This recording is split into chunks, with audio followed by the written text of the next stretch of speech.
Am I a hole for telling my wife she needs to grow up?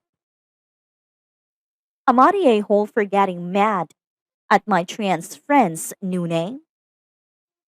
Am I a hole for arguing with someone when he said I was lactose intolerant and didn't have a dairy allergy?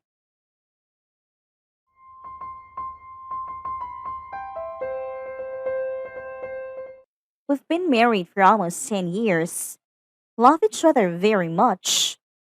We are currently living in a third city since we got married. First city was fine for 3 years.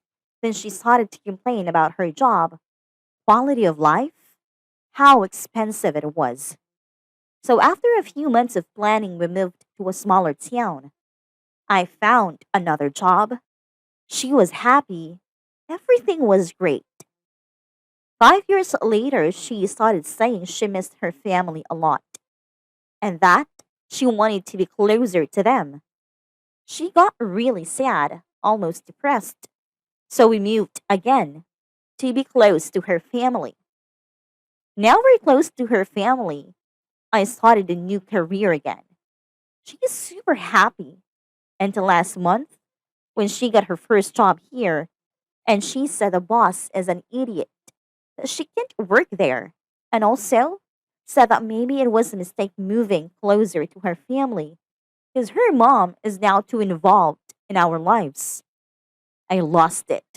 I told her she needs to suck it up, that I moved twice because of her, and that I had horrible bosses, but I had to keep going because we need to make money. Told her she needs to grow up and stop being a little kid. Needless to say, that started a huge fight that is far from over.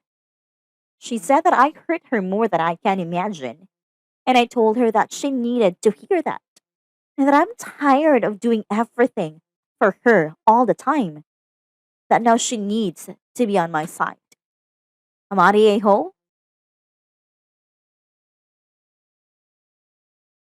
Yeah, nope. You can be unhappy in one location and happy in another. It isn't all an internal thing. I hope someone feeling down on themselves sees this and realizes there is such a thing as ideal and not ideal locations. Happiness is not only internal, it is external as well. I don't think anyone is saying it's black and white one or the other. However, this is the third time OP's wife is wanting to disrupt their lives in order to be happier. At that point, when the behavior has become pattern, wouldn't you think there is a larger internal issue at play here? I used to not understand this at all. But the last time I moved for happiness I was 23-ish and already acknowledging that I was running away from my problems. It took a little longer to understand putting distance between you and your problems doesn't work, they always manage to catch back up with you. I think this can only get you so far. Sometimes a change in scenery / surroundings / employment can be a big step towards happiness. But when you keep changing and changing and changing with the same results, it's time to rethink the game plan. Thank you. I hope it's not too forward, but here's what I first wrote about it: "In short, September found me in that same rut that so many of us fall into. We move to a new city or new country, or even into a new relationship, and expect that when we look in the mirror we're going to find a new person, only to be constantly disappointed when we discover the same face staring back at us. The older I get, and the more I travel, the more I realize that all these new experiences are less an opportunity to reinvent ourselves than a violent shove against a blue screen, all our strengths and weaknesses brought to the forefront, regardless of the background." Spoiler alert. That blog entry ended on a much happier note: P. right parenthesis. I totally relate as someone finally getting to travel and live independently. Luckily, I managed to get to a spot where I feel pretty confident in my identity. I'm looking forward to moving away soon, if I can finally find a damn software engineering job. I haven't even gotten an interview yet. Came to find this comment. What kind of places are they living for there to be only one job option? Also, how close are the family? Because my parents and my in-laws live within 2 miles of me and are not overbearingly involved in our lives / relationship. They also never have to stay at my house, or me and theirs, for prolonged visits. Second story, Amari a-hole for getting mad at my trans friend's new name. I know the title is bad, but bear with me. My trans female friend recently transitioned, and I have been giving her my support. She now no longer uses her dead name and was in the process of choosing her new name. Now, I am all for having freedom of choice for your new name, but I do find it a little weird that people will choose Eastern Asian names for aesthetic reasons when they themselves are not Asian. You won't see people choose a Southern Asian name because those are deeply rooted in tradition and culture when Eastern Asian names are too. I was always teased growing up for having such a weird and hard name to pronounce. Many young and choosing an Asian names just feel a little like cultural appropriation. I would have been fine if my friend chose a name in my culture, Korea, that was common and that she felt comfortable using, but what she chose is something that really rubbed me off the wrong way. In 2017, my sister passed away. It really messed me up for a while. As a kid, our father was abusive, and I had only my sister to rely on. She was an adult at the time and took me out of the abusive home. My sister's name was Mencio. So my friend phones me one day to inform that the name she had chosen was Mencio. Keep in mind that she herself is nowhere near Asian. As soon as I heard she had chosen my dead sister's name, I felt really disrespected. My friend knew my sister before she passed and had always made remarks about how pretty my sister's name was.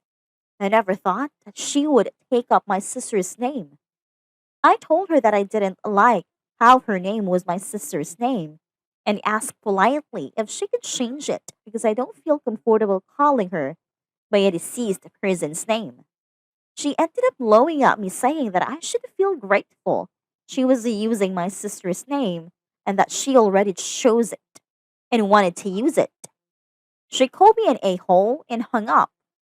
Now all of our friends are calling me selfish for not letting her use my sister's name and saying that I was just transphobic even though I chipped in for much of her surgeries and supported her through it all. So I've come to Reddit to ask for help. Am I really the a-hole here? Agreed. Even if it was well intended, as soon as OP raised issues with a choice, their friend should have reflected on why that negatively affected OP choosing then. To ignore OP's pleas and opinion on the matter is selfish and cold-blooded, given the circumstances. And anyone claiming this is transphobic can go suck an egg, as I'm assuming they're only hearing the friend's side of the issue, and not OP's. This happened to me. I had a falling out with my best friend. She, very swiftly, took over the narrative with our mutual friends. I didn't get the chance to explain because no one answered their phone, and they all stopped inviting me out or to parties or get-togethers. I wasn't willing to go out of my way to go to their homes because I'm not a doormat. I was 19 and we were all still really tight, so it hurt a lot. I lost all my friends. It was 5 years before I had randomly seen enough of them to tell my side, and I was 100% not in the wrong. I started getting invites again, but it wasn't the same. None of those people were truly my friend. So, what happened between me and my best friend way back then? She had met my new boyfriend just once and didn't like him. She showed up at my house early in the morning, woke me up and told me I needed to stop seeing him. When I told her it wasn't her decision, she gave me an ultimatum. Her or him. I told her to get the fuck out of my house with ultimatums. I think she was upset because I had never been in a more serious relationship before, just casual, so up until then I had always been available to her. People jump on the drama train and don't always give a person a decent chance to share their side. I completely agree. OP's friends are claiming this as an issue of transphobia when it isn't at all. As any trans person would know, names are important. So to not only take one from another culture, but also a friend's dead sibling is beyond disrespectful. If a cis woman made this name change, it would be no less unacceptable. Being a minority yourself doesn't allow you to disrespect other minorities, it just makes you bigoted. OP is NTA, and I hope their friends can open their eyes to how the real world actually works. Trans girl here, what Op's friend is doing seems calculated and manipulative. While I understand she enjoys the name, choosing it despite it being a name very sensitive to others, there's obviously some differences here, but she was very obviously naming herself after Op Stilly departed, with zero thought nor regard to how that would make Op feel. Seems like she intends to replace, or take that sister's role in Op's life. NTA Op, I definitely keep her at arm's length for a bit until whatever's going on in her head calms the *CK down. Sorry for your loss, I hope you can find peace soon Op.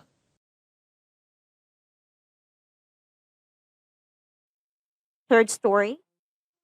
Amadi a-hole for arguing with someone when he said I was lactose intolerant and didn't have a dairy allergy. So I have a dairy allergy. I've had it in my entire life. When I eat dairy, my mouth and throat get itchy, and sometimes my nose gets runny. I guess when I was a baby, my parents gave me cheese, and I kept itching my eyes. They took me to the pediatrician, and he determined I had a dairy allergy. I was hanging out with some friends yesterday, like four people, and my friend brought his friend Alan with. My friend said something about getting pizza, and I said, "You guys can, and I'll get a burger or something somewhere, because I can't eat pizza." People forgot. No big deal. Alan was like, "What can you eat pizza? Lactose intolerant?" I said no, that I have dairy allergy. He was like, "It's the same thing, just take a lactate and you'll be fine." I said no, it's not.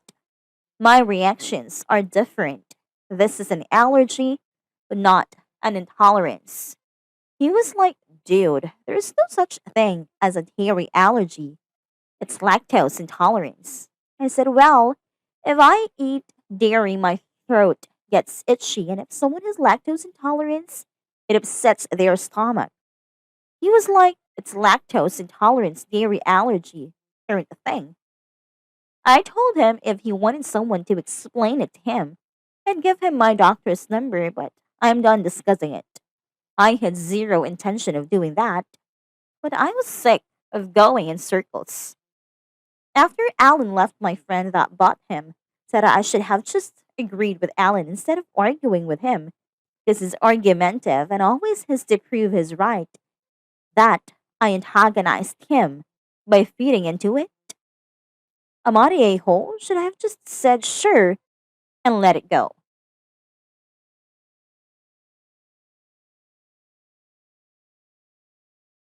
This. As someone who became deathly allergic to chocolate, I'd never make it if my friends and family didn't have my back about this mess. I've never heard of it, so it can't possibly be true.